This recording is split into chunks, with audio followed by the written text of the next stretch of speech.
자, 오늘 저와 여러분들이 함께 나누실 말씀은 요한복음 2장 12절서부터 22절까지 말씀입니다.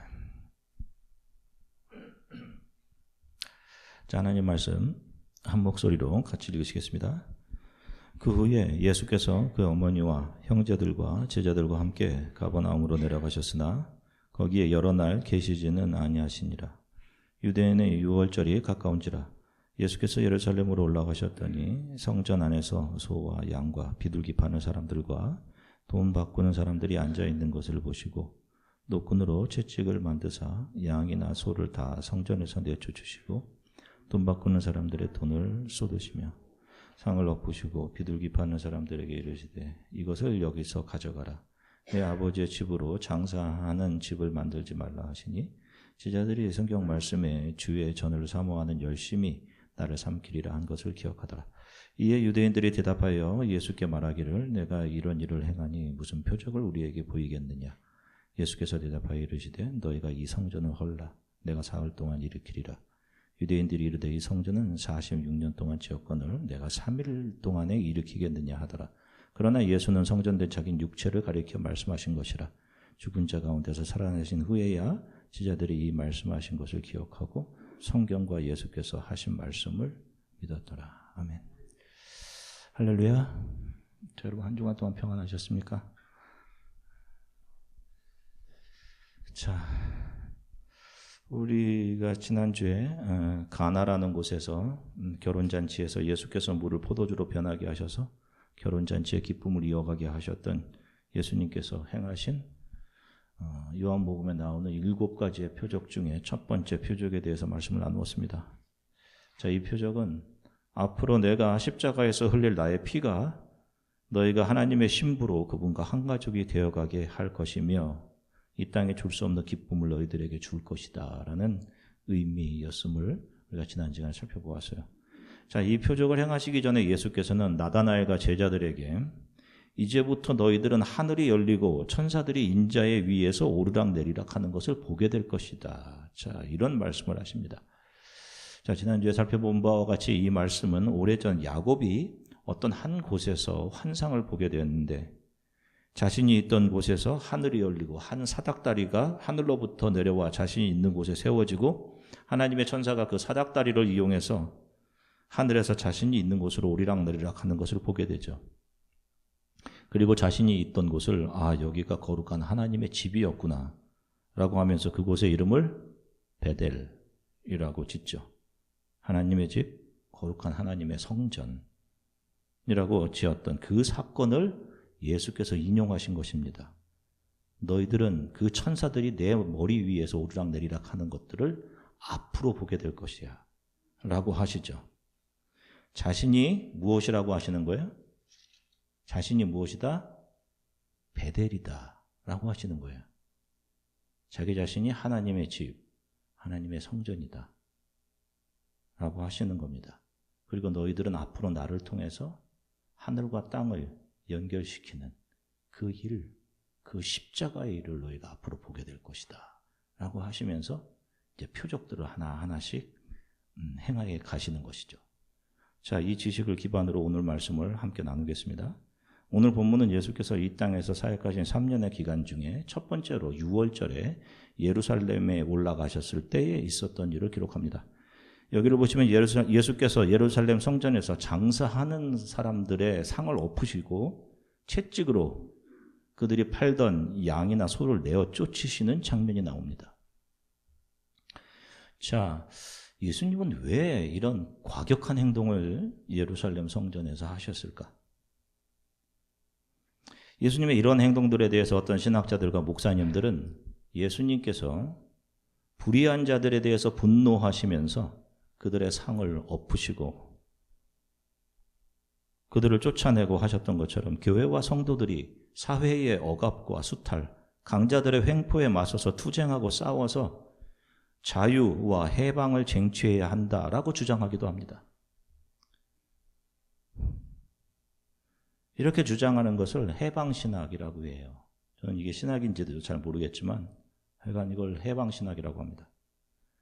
그래서 이런 생각을 가진 교회와 신학교들이 과거로부터 지금까지 항상 불의한 정권이나 불의한 사회적 문제들에 대해서 앞장서서 데몬스트레이션하고 저항하며 그러한 불의로부터의 해방을 주장해 왔습니다. 교회가 이런 사회 불의에서 가장 먼저 앞장서야 한다. 정의로워 보이는 일이죠. 그러면 정말로 예수님께서 성전에서 장사하던 사람들의 상을 엎으시고 채찍으로 그들이 팔던 양이나 소를 쫓아내는 것이 너희들도 불의를 참지 말고 정의를 주장하며 불의에 맞서라 라는 교훈을 주시기 위해 행하신 퍼포먼스였을까요? 우리가 살펴보면 성경은 늘 인간은 정의로울 수 없음을 우리들에게 역설합니다.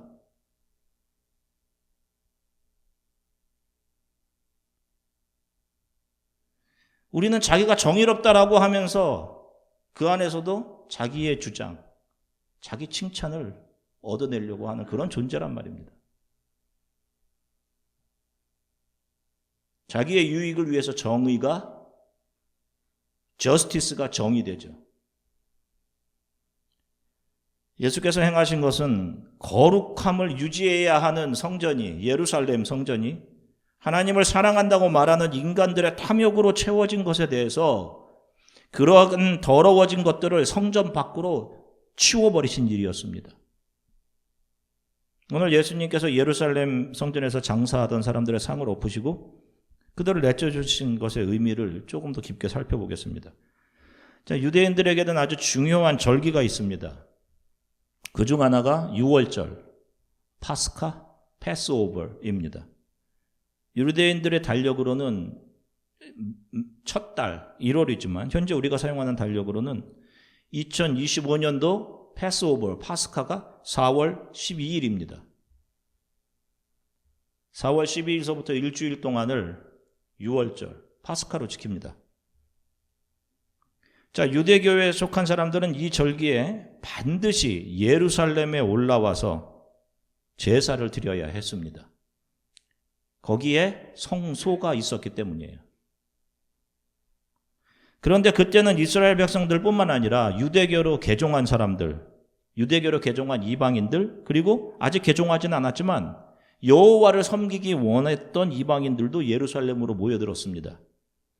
그리고 또 어떤 사람들이 예루살렘으로 왔을까요? 자, 지금도 어떤 큰 도시에서 어떤 페스티벌이 있다라고 하면 수많은 관광객들이 거기에 모이죠. 예를 들어서 이제 2월 지금 말이네. 지금서부터 3월 초까지 리우데자네이루에서는 브라질에서는 카니발 축제가 열립니다. 그러면 세계 곳곳 수많은 사람들이 거기 모이죠. 작년도 이 카니발 축제, 리우 축제 참가한 사람들 관광객 수가 약 5천만 명이었다고요. 구경하러. 당시 예루살렘은 아주 큰 성이었고 도시였기 때문에 6월절 행사에 수많은 여행객들도 거기에 포함되어 있었습니다. 기록에 의하면 예수님 당시 6월절 절기에 예루살렘에 모여든 사람의 수가 약 13만 명이었다고 합니다. 남자만 세는 겁니다. 남자만. 여자와 아이들을 합하면 거의 50만 명이 넘는 그런 사람들이었을 거예요. 이 13만 명의 장정들이 약 25만 마리의 양을 잡아서 제사를 드렸다고 해요. 25만 마리의 양을 일주일 동안 그걸 계속 잡는 겁니다. 그리고 사람들이 성전에 들어가기 위해서는 입장료를 받았어요. 그걸 속전이라고 불렀는데 세금을 내야 했습니다. 이게 유대인들, 지금 이스라엘의 화폐 단위가 셰켈이 있지 않습니까? 그 셰켈과 지금 예전의 셰켈은 약간 다르죠. 화폐 개혁이 있어서. 하여간 이때 당시 성전에 들어가려면 반 셰켈을 내야 됐습니다. 2분의 1 셰켈. 이것은 당시 노동자들 이틀치의 임금이었어요. 상당히 많죠. 그런데 당시 유대는, 이스라엘 사람들은 로마 사람들의 지배를 받았습니다. 그래서 사람들은 로마의 데나리온을 사용하고 있었어요. 가이사의 형상이 그려진 로마의 데나리온을 일반 화폐로 사용하고 있었습니다. 그런데 로마 화폐에는 이 가이사의 형상이 그려져 있었기 때문에 성전에서는 그걸 받을 수가 없었던 거예요. 거룩한 성전에서는. 그래서 그 성전에 환전상들이 있었던 겁니다. 로마 화폐를 셰켈로 바꿔주는 겁니다. 그 이 환전상을 관할했던 기관이 산헤드린 공의회라고 하는 기관이었어요. 산헤드린. 장로, 그 다음에 바리새인, 서기관들 70명으로 구성된, 그리고 대제사장, 그 해의 대제사장 71명. 이 기관에서 사람들이 내는 성전세의 50%를 가져갔습니다. 그러니 이 산헤드린 공의회라는 곳이 예수님을 십자가에 못 박기로 결정한 그 기관이지 않습니까? 이 산헤드린이 얼마나 많은 돈과 부를 축적했는지 알 수가 있죠. 이런 절기가 매년 3번 있었습니다. 13만 명의 하루 임금을 그냥 5만 원이라고만 쳐도 계산을 하면 성전에 들어오는 세금만, 6월절 성전에 들어오는 세금만 65억입니다. 그런데 1년에 3번. 바리새인들, 서기관들, 제사장들 다들 부자였던 겁니다. 여러분, 당시. 이거 버릴 수 없던 거예요, 이들에게는.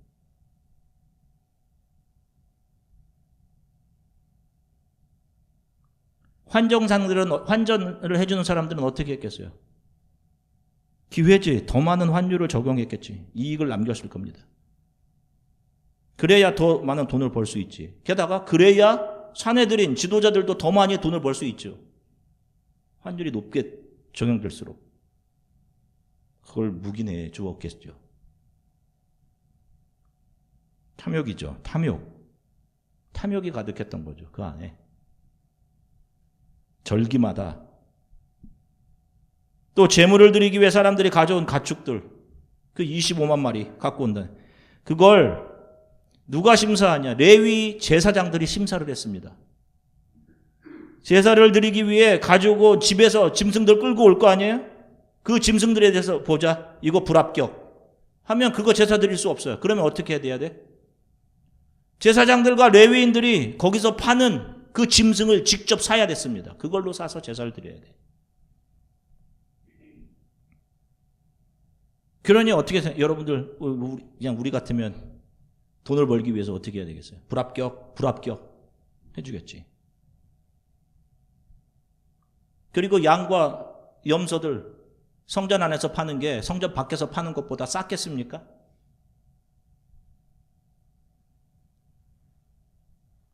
엄청난 부를 챙겼던 겁니다. 제사장들과 당시 종교 지도자들은. 자, 지금 오늘 본문에 나오는 이 성전의 모습. 거룩해야 할 성전.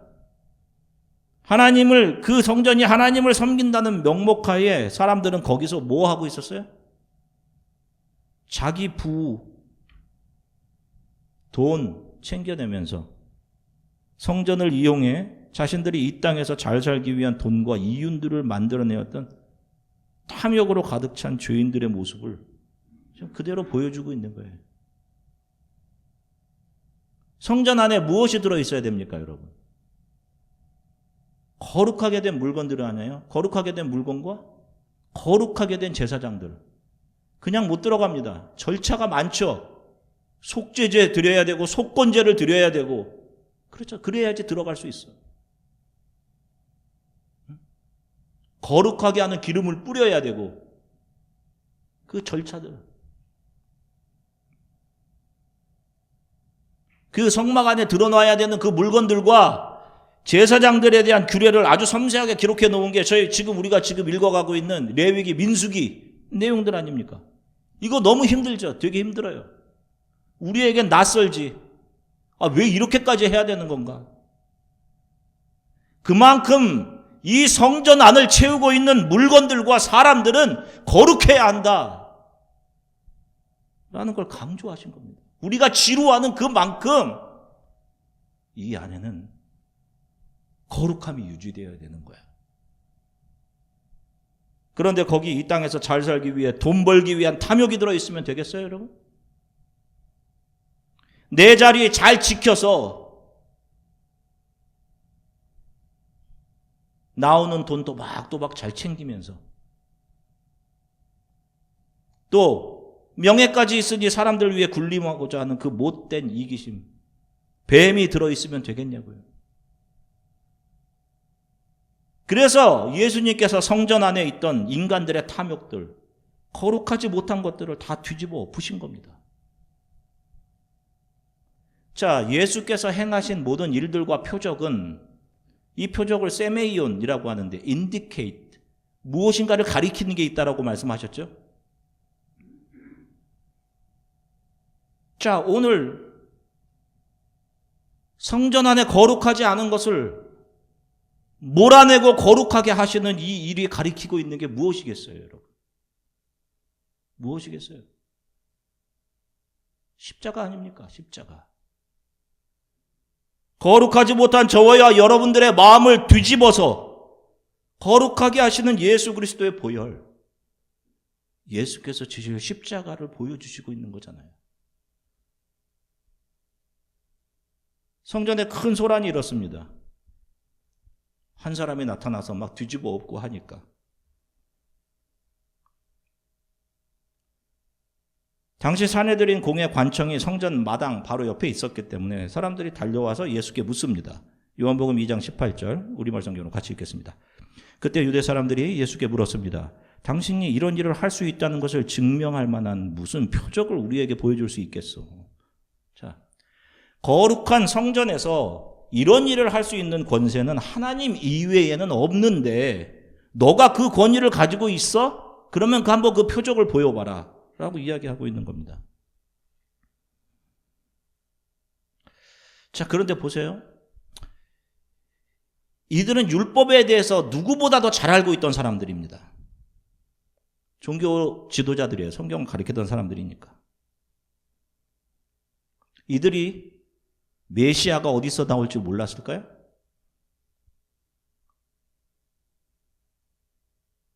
예수께서 행하신 수많은 기적과 이적들 앞으로 이제 보게 될 터인데 그들이 그것을 보고 예수가 메시아임을 고백했어요? 그들은 예수를 죽이려 합니다. 왜? 저 사람으로 인해서 우리가 로마로부터 보장받은 우리의 이 부와 명성, 이 꿀잡 이것을 빼앗기지 않기 위해서.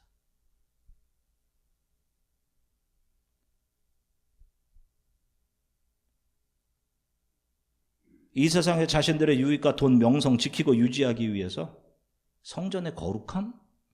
이거 버린 지 오래였습니다. 이들은.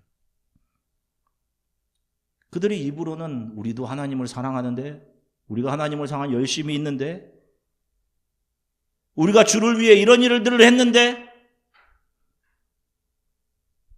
라고 하죠. 그런데 정작 그들 안에 있었던 것이 무엇이에요? 탐욕, 뱀. 그래서 예수께서 그들에게 이 독사의 자식들아 라고 하신 겁니다. 그들 안에 있던 것은 뱀이었기 때문에 그 안을 다 알고 계신 것이죠. 도대체 네가 뭔데 성전에서 이런 일을 하는 거냐? 너가 메시아냐? 그럼 표적을 보여라 라고 말하는 종교 지도자들에게 예수께서 말씀하십니다. 요한복음 2장 19절 같이 읽겠습니다. 예수께서 그들에게 대답하셨습니다. 이 성전을 허물라. 그러면 내가 3일 만에 다시 세우겠다. 자, 이게 무슨 말이에요? 성전을 헐라. 내가 3일 만에 다시 세우겠다. 라고 하십니다. 자, 예수께서 말씀하신 이 성전을 헐어라. 라고 하실 때 그 성전은 무엇을 말한 것이었을까요?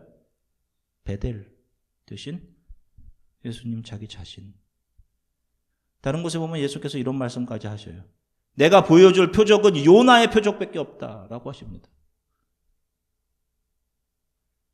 3일 동안 죽음 가운데 있다. 스올의 뱃속에 있다가 살아났던 성전 안에 있던 탐욕으로 가득한 사람들과 거룩하지 못한 것들을 깨끗하게 거룩하게 하실 권한이 누구에게 있는 거예요? 하나님 메시아입니다. 예수님은 자신의 몸을 헐면 그러면 내가 이 몸을 3일 만에 일으켜서 나로 인해 내가 십자가에서 흘리는 그 보혈로 이 성전들을 깨끗하게 할 것이다 라고 하는 하늘과 땅을 연결시키는 구원에 대한 말씀을 하고 계신 겁니다. 그런데 종교 지도자들은 이것을 이해하지 못했죠. 아니, 이해하려고 하지 않았을 겁니다. 이해하고 싶지도 않았을 것이고 자신들의 현재의 삶이 너무도 좋았기 때문에 그들이 예수께 다시 묻죠. 2장 20절 같이 읽겠습니다. 그러자 유대 사람들이 대답했습니다. 이 성전을 짓는데 46년이나 걸렸는데 당신이 그것을 3일 만에 다시 세우겠다는 말이요? 이해하지 못했어요. 그런데 이 말씀을 누가 이해하느냐? 이 말씀을 나를 향한 하나님의 은혜였구나 이 말씀이 라고 누가 이해를 하느냐? 요한복음 2장 21, 22절 같이 읽겠습니다. 그러나 예수께서 말씀하신 성전은 바로 자기 몸을 가리킨 것이었습니다.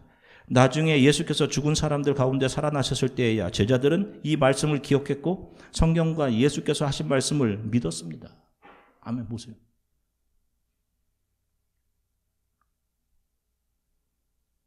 다들 자신들의 욕심, 탐욕의 마음이 굳어져서 입으로 하나님을 사랑한다라고 하나님을 향한 자신들의 열심을 보라고 자랑하고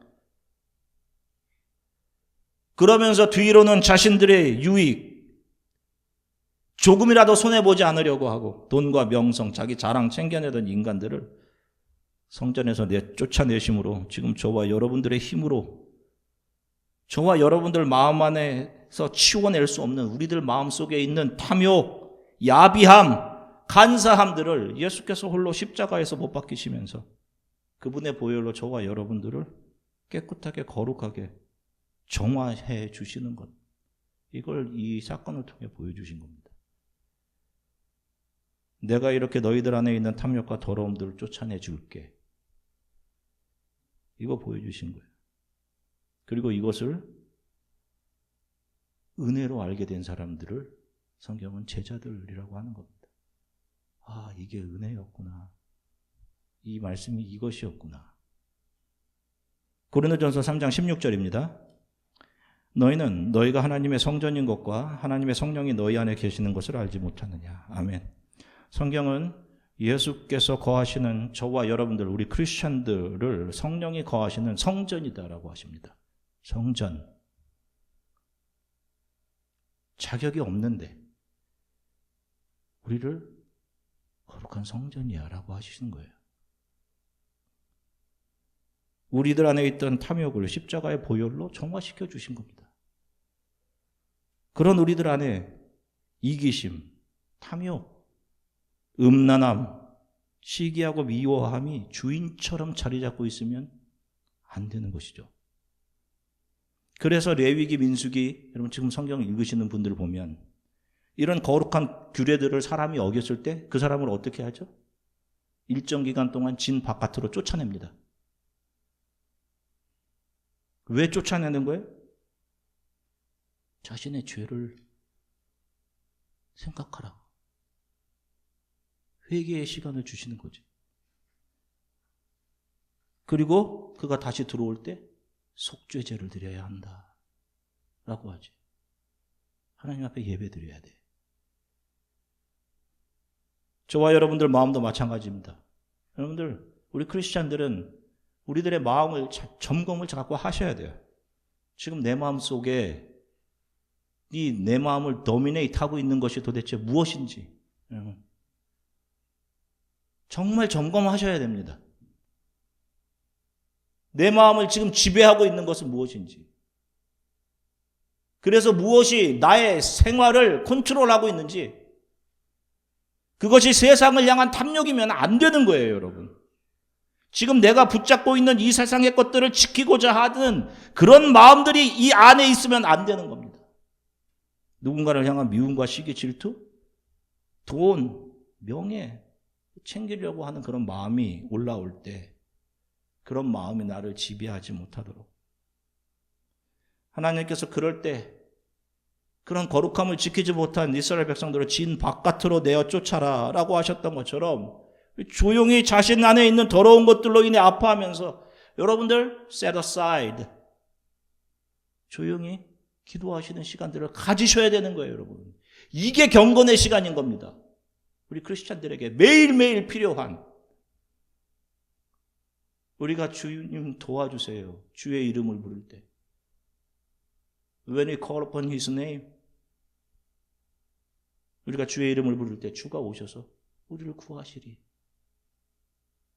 오시는 거예요. 주께서 우리의 마음과 생각을 지키시는 겁니다. 하나님 도와주세요. 지금 탐욕이 내 마음을 지배하고 있습니다. 도와주세요. 하나님을 떠난 모든 인간들은 다 자기 유익을 위해 살아갑니다. 그들에게서 정의가 나올 수 있다고요, 여러분?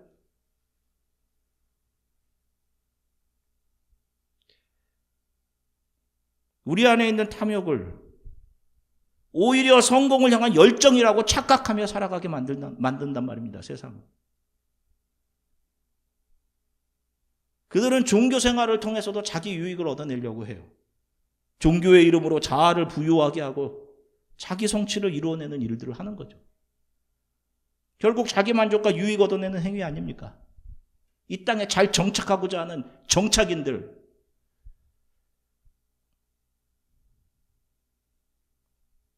그러한 행위들은 자기 부인과는 관계가 없는 거잖아요. 우리 크리스찬들.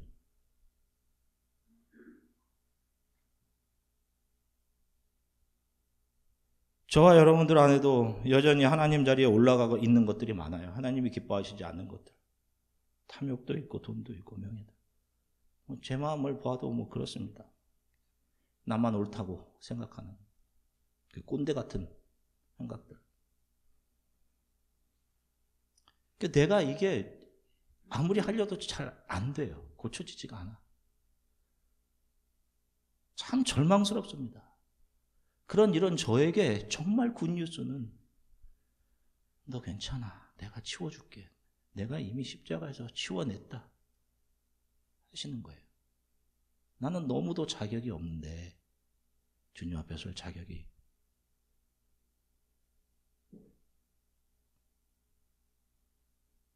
이것을 나중에 제자들이 이해하게 되는 거죠.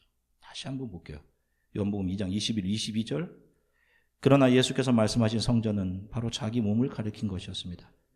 나중에 예수께서 죽은 사람들 가운데 살아나셨을 때야 제자들은 이 말씀을 기억했고 성경과 예수께서 하신 말씀을 믿었습니다. 이걸 은혜구나. 정말 나는 되지 않는데 나를, 이걸 은혜로 알게 된 사람들이 크리스찬들인 겁니다. 여러분. 그들을 성도라고 하는 거예요. 자신을 향한 하나님의 사랑과 이 은혜를 알게 되었기 때문에 예수님의 제자들 다 한결같이 십자가의 길을 간 겁니다. 십자가를 진 거예요. 마더, 순교자가 된 거예요. 순교자. 자기 부인 한 거지.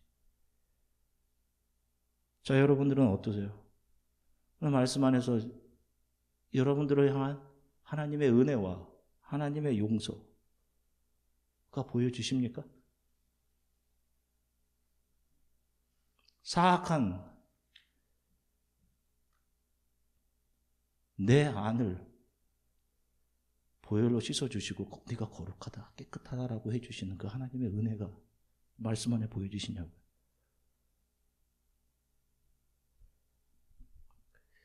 세상 사람들은 오늘 하루를 잘 살기 위해서 내가 하는 분야의 연구에서 실수하지 않도록 점검하고 다른 사람들의 지침이나 논문도 살피고 읽으며 살아가요.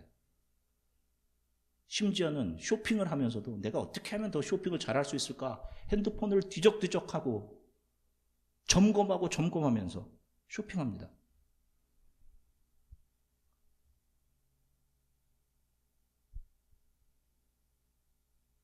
혹시 여러분, 내가 이 영적인 싸움에서 지지 않기 위해서 내 마음에 있는 이 탐욕들을 이거 점검하기 위해서 매일 하나님의 말씀을 점검하고 계신 분들 계셔요? 매주 선포되어졌던 하나님의 말씀들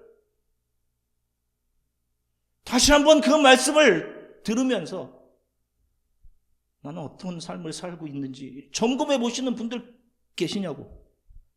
다른 점검들은 잘하고 계시지 않습니까? 이것은 여러분들에게만 하는 것이 아니라 제 자신에게도 묻는 질문이에요. 물건 하나 살 때도 그렇게 점검하며 살아가는데 하루 뻔뻔하게도 내가 다 옳다라고 주장하며 살아가는 그 나를 하나님 말씀에 점검해 보냐고. 주님, 내가 기도가 필요한데 주님, 제 이 마음을 좀 돌아보아 주세요. 도와주세요, 주님.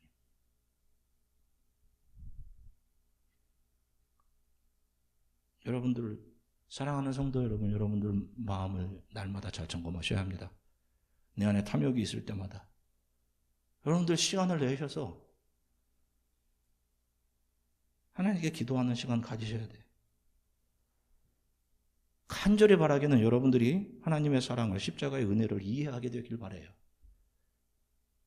그 이기적이고 간사한 나의 마음을 보혈로 씻어주신 그 주 예수 그리스도를 믿고 그분으로 인해 기뻐하며 여러분들이 하루하루로 살아갈 수 있게 되길 주 예수 그리스도의 이름으로 간절히 축원합니다. 기도하겠습니다. 말씀을 기억하면서 내 마음을 이렇게 좀 지배하고 있는 것은 어떤 마음인지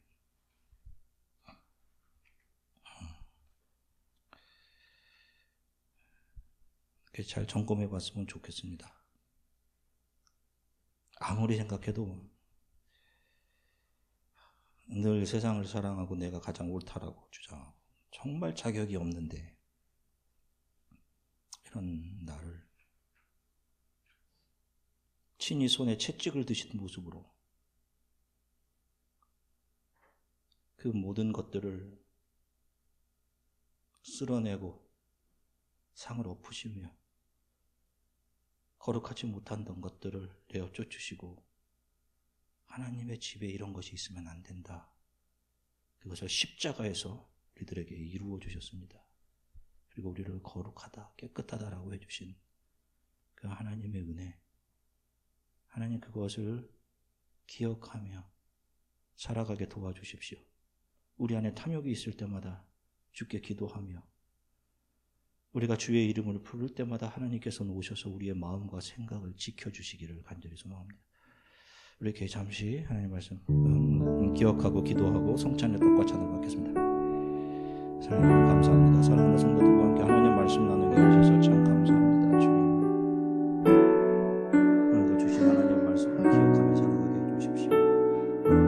주님, 이 땅에서 살아가는 나의 삶에 얽힌 문제들에 대해서 철저히 점검하고 또 철저히 읽고 시간을 투자하고